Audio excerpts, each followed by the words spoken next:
Hey everybody, how's it going? I hope you guys are having a good Wednesday. It's been a long time since I've done a NASCAR update video on the YouTube channel that I have, but I felt compelled to do one because things have just been going crazy these past couple weeks in NASCAR.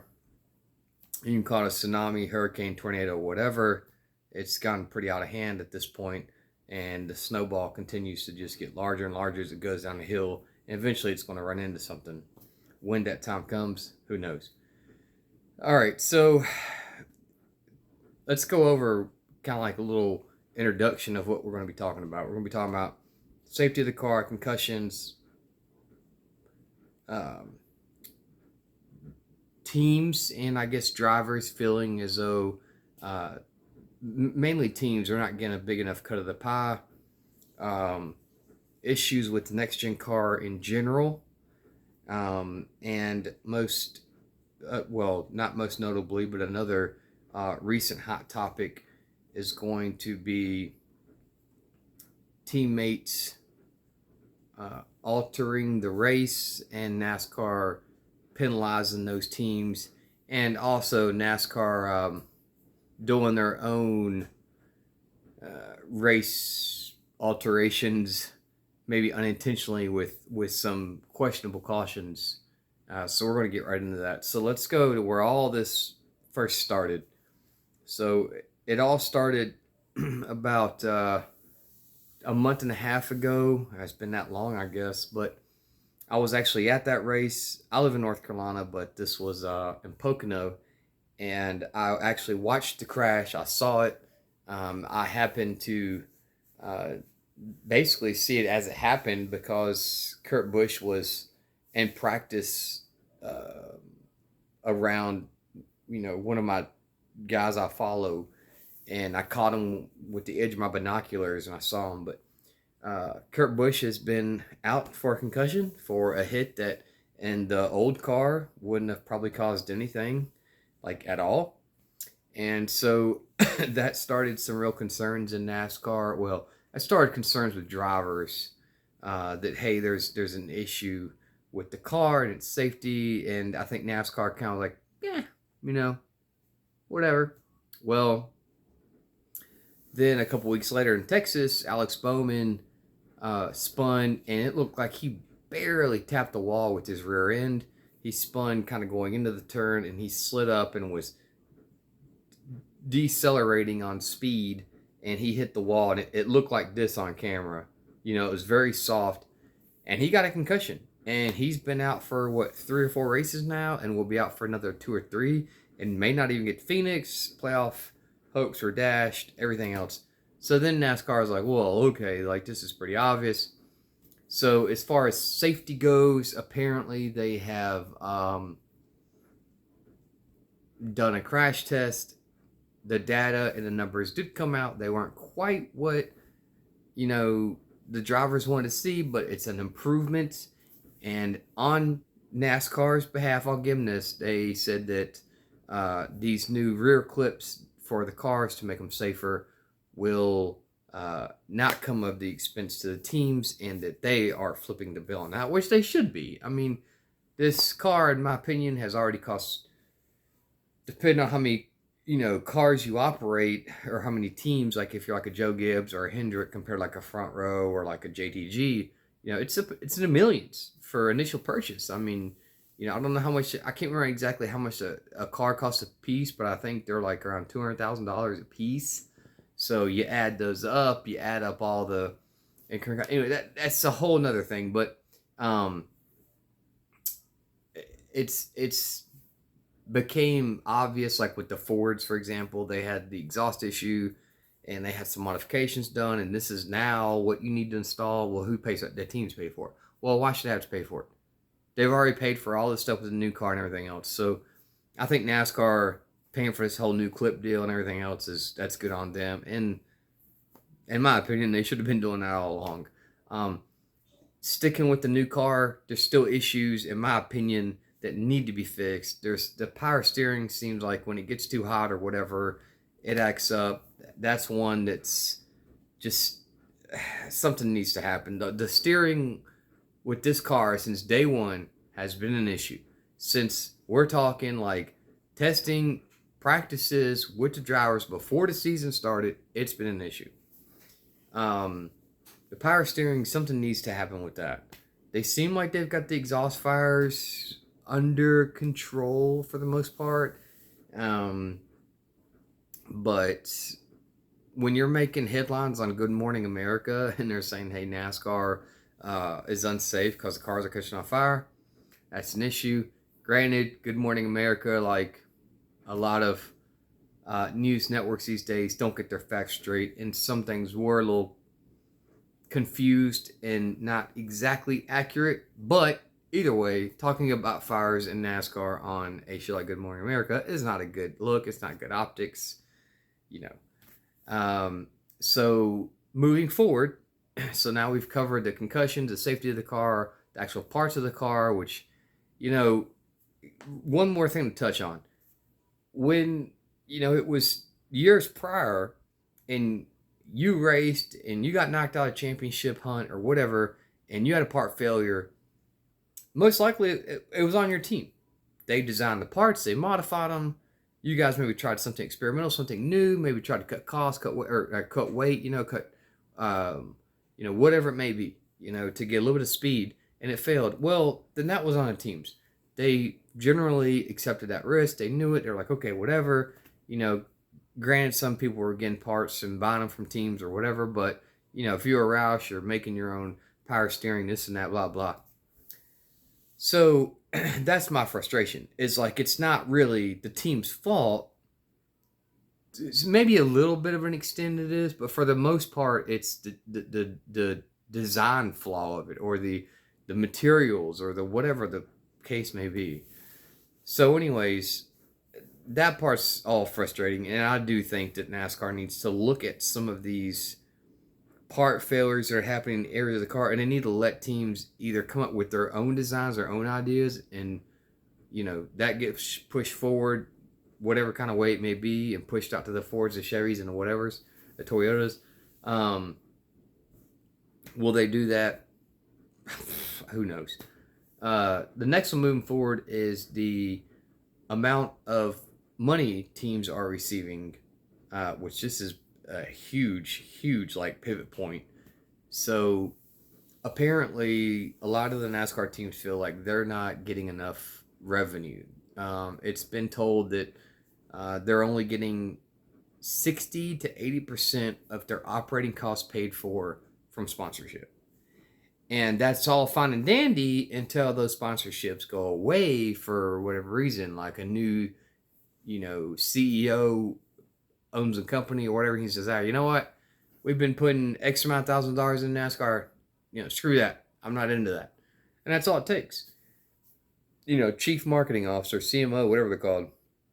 So what a lot of the owners are talking about, guys like Jeff Gordon, Denny Hamlin, they're saying, hey, look, these are these, you know, NASCAR gets X amount of money from TV contracts. The networks themselves get X amount of money from the TV ratings and contracts. So why can't we get some of that money? Because apparently they get very little or no money from TV ratings. And the thought process is that's more of a guaranteed money. It's more of a kind of fallback money to where it's like, okay, well, a sponsor dropped out. All right, we're still getting a little bit of this. You know what I mean? It's almost kind of like that. You're like retired early, you know, or you're retired and you still kind of work a job. You know what I mean? It's kind of like you're getting that little bit of income, you know, and even though you work a job, and if you were to lose it, you still have some money type of deal or something of that nature. So they're wanting more compensation because their point of view is, well, we're providing this awesome experience and this competitive racing, blah, blah. You know, like, why can't we get more? And, oh, by the way, we can barely pay our employees. And, oh, by the way, we're losing money on all this. Because apparently these teams are saying that they're actually losing money And I've heard from some interviews that aren't. Well, I heard a very interesting interview because I'm a firm motorsports fan from Jerry Freeze. And in his interview, he said that um, they're not saving any money with this new car because while yes, it's more durable, and while yes, a lot of these parts you can use to race the next weekend, he says when it goes through tech, they're broken. He says so many of them are broken that they can't be used again. And he said it's 3,000 here, 4,000. You know what I mean? And so, while yes, that's my team. I thought that was very honest feedback from Jerry. And if that's what he says is an issue, then by golly, I have to believe that's a real issue. Um, so apparently NASCAR's like, okay, fine. We'll give you a little bit more, whatever you want. And they basically said, hey, here's our deal and what we'll give you, and it was a joke. And apparently guys like Jeff Gordon and stuff like that were just like, hell no, like this is not even close. So much so that Dale Jr. had been talking about starting a cup team now for the past 2 years, and got pretty serious at one point before the season. And now he's like, no, he's like, it's not worth it. Charters cost $30 million to buy. He's like, it's almost like the housing market. He thinks it's just going to crash. Value's going to go to like he's totally not into it anymore, and that's a red flag. With that said, Tony Stewart's come out recently, and basically he sounds like he's done with NASCAR. Like, I'm going to get out. I'm done. I don't have anything to do with it. And that, if you've been watching the sport for any length of time, is huge. While he's not probably as involved in Stewart-Haas as he used to be, I think he still kind of points that ship in the right direction a lot of times. And if he sells his share and backs out Stewart-Haas, I mean, that's huge. I mean, there are so many fans that still probably watch NASCAR and are Stewart-Haas fans because of the connection to Tony Stewart.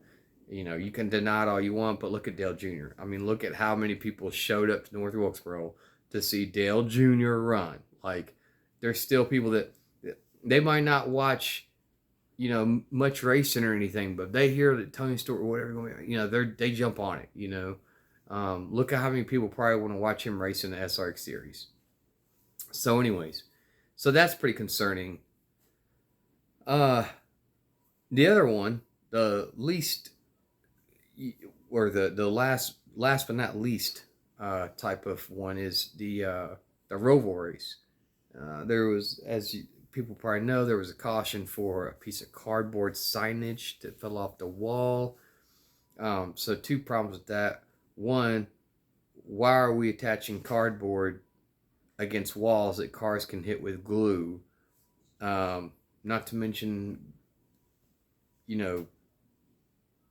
glue can fail or didn't get bonded correctly onto the cardboard and the cement of the wall. Like, there's a lot of things I feel like are kind of weird with that. Why not screw them in or something or whatever, or hang them or something, just to, put some glue on there. Seems kind of, whatever. And then apparently this piece of cardboard fell onto the track. It had been there for about 2 or 3 laps, and NASCAR was like, let's spice it up a little bit to our caution. And a lot of people feel like the spotters didn't have an issue with it, the drivers didn't have an issue with it. Why throw the caution? Well, they threw the caution. The race got manipulated, basically. People were losing their minds. And Cole Custer kind of pulled like a 2013 Richmond race with the whole Michael Watchett Racing, Martin Truex Jr. and all that crap. And, teammate taking orders, this and that, whatever, team orders. And so they fined Cole Custer a humongous fine of like 50 owners points, 50 driver points, $100,000 fine, crew chief suspended indefinitely, meaning we have no idea when they'll come back, which is outrageous to me. Like, the penalty for this is just like mind blowing. Yeah, I'm just exhausted at this point, even talking about it. Like, so NASCAR is taking scrutiny. There are some experts saying that these next 2 or 3, 4 weeks for NASCAR could be like, I mean, I don't want to say like the demise of the sport, but it could be really bad. I mean, we're talking like, you know, big teams sitting out races next year or this year. Um, we could be talking maybe something that takes a while to get back on track. I mean, I think it does not take much for the sport to look like it's up here to look like it's like down here. I don't think it takes a lot. I don't think it will take a lot for the, I guess, infrastructure of NASCAR and its nucleus to just completely fall apart. I really don't. And yeah, I'm worried that you know there could be some teams that decide to boycott a couple of races. The ratings could plummet to an all-time low. It's becoming clear to even the fans that I feel like the chase and like the playoffs and who were all about forget the old traditional championship. They're quiet as house mouses. I mean, you're not hearing anything from them, and that's bothersome because that means that they don't even like it anymore. All the people that were all into, and the driver hypes are gone. The hype for Bubba Wallace and stuff has really died down. I would say 50% of a lot of the fans that were following NASCAR when the um, uh, hate crime happened, or I can't remember the exact way to label it as, but whenever the noose incident happened, I feel like they've all kind of just gone to the wayside. I mean, you still saw Bubba Wallace fans, but they're nowhere near like they were in social media, you know, even 8 months ago. I mean, they're on his Twitter pages and stuff, but it's quiet. I mean, he's not getting interviewed much anymore, other than just racing stuff. It's not this big. I mean, there's no, there's just no. So many of the gimmicks I feel like have just completely fallen apart. It's happened. It's here. It has happened. The gimmicks, the excuse my French, the bullshit things that they've tried to do that were working. They were working for a while, and they're starting to unravel. And they're not unraveling from the viewership really or the ratings so much. They're unraveling from within. They're unraveling from their own people, which I didn't see coming.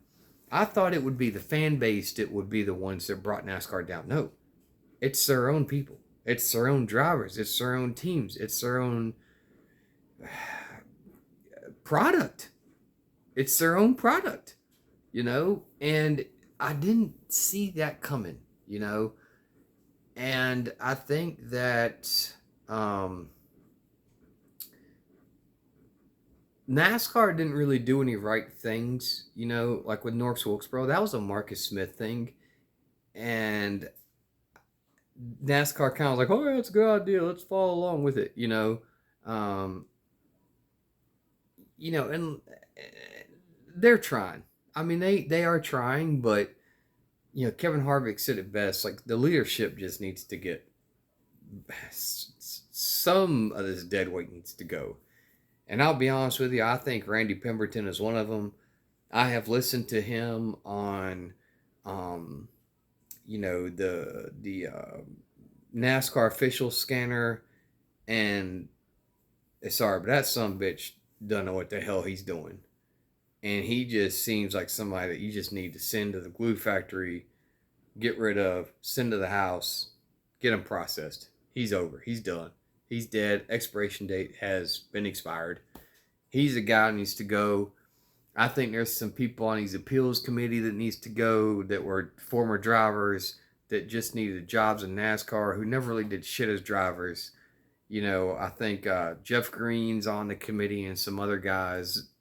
I'm sorry, man. I don't know the whole ins and outs of it, but I feel like these are some of the people that lead some of these small little committees and groups in NASCAR, and there's got to be a problem somewhere because a lot of these penalties and stuff, these appeals, there's no use in even trying to appeal them. Like a front row, they didn't even appeal theirs. You got to pay a penalty to appeal it. A fee, and it's ridiculous. So the rules committee needs to be changed. The appeal committee needs to be changed. I really firmly believe that. I've tried so long to not blame those guys because I know a lot of them are former drivers, but they fucking suck.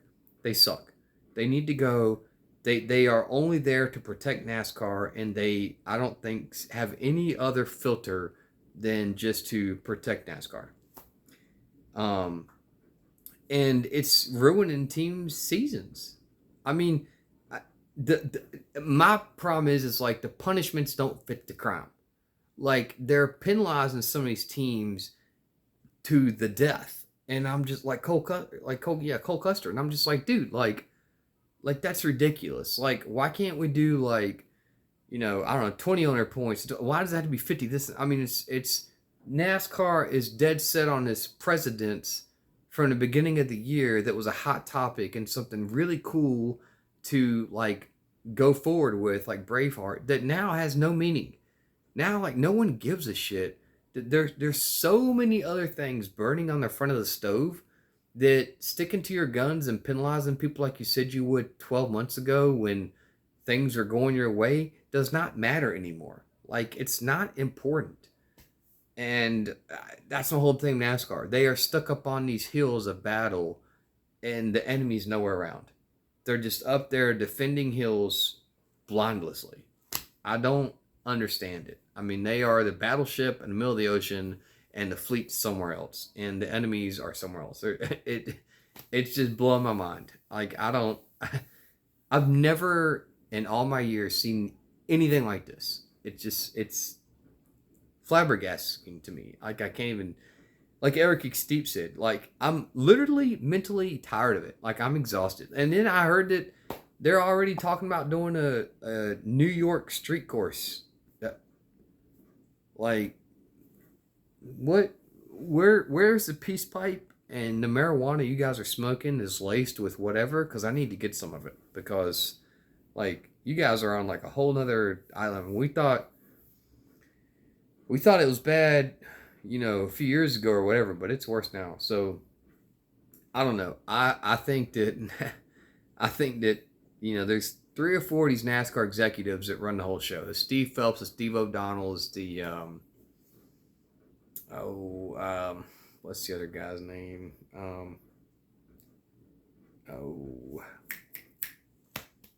Brian Kennedy's, the guys like that. I mean, they're going to need to figure this out, and they're going to need to figure it out, I think, within like 2 weeks. And if they don't figure it out in 2 weeks, I think we're gonna have some issues. And it's not really like the Xfinity series that's broken or the Truck series. The Truck series actually has gone a lot better this year, and the Xfinity series is honestly probably the best racing on TV, to be honest with you, for the most part, which is kind of crazy. And the Truck series has been racing pretty good for most tracks. They've had their Truck series typical things they do, but it all kind of starts at the Cup series, and I mean, they're the role models. They're the one, and I mean, right now it just looks like the ARCA series or something. I mean, it looks so fucked up. I mean, it's just, and it's just all unraveled. I mean, I think this car kind of had some, whatever, and then you start getting some of the concussions and then I just think that the more and more teams found out about how this car works and pushing things to the limit, I think it pushed some of these parts to the limit, everything else, and it the new car just got exposed really fast. And I think it was kind of already exposed, but it wasn't quite there to make the big media. Like you kind of heard about it, like here and there sprinkled in, but you kind of had to dig for it. Now it's just like on like front and center of the stage, everyone can see it, and that's killing them. So, anyways, a very long video. I am sorry about that, but there was a lot to go over, and I hope I didn't lose anyone in the process. But hey, we got Las Vegas this week, which I can't remember how that race was with the new car. I think it was not that good. I don't think it was good. I think it kind of raced like I'm trying to think, but yeah, I don't think the passing was very good on that either. I think it was okay. I want to say Las Vegas was where the next gen car, kind of started to get exposed to the aero. So yeah, I'm not too optimistic on this Las Vegas race because as the teams have figured everything out, it seems like the aero dependency is worse and worse and worse. But anyways, that's a whole other thing too. The racing product, and yeah, we'll get into that later. But the playoffs is a completely broken, flawed system. But now it's just like becoming even more and more flawed and broken when guys like your past champion Kyle Larson are out before the round of 8. Like, it's getting bad because those are the people that watch NASCAR. Like, there's way more fans that watch Kyle Larson every weekend than Chase Briscoe. Sorry, no offense to him, but the amount of viewers that watch him compared to Kyle Larson is probably hundreds and hundreds of difference, if not a couple of thousand. So, and then, yeah, as far as the racing product, road courses and short tracks used to be awesome. Well, they used to be pretty good for the old car. They're a disaster. They're not good. Place like Watkins Glen seems to do okay, but these Rovals and stuff, like, no, they're just complete shit shows. So that's all I got. Hope you guys enjoyed, and yeah, I got nothing else to say. Nothing positive, really. Unfortunately.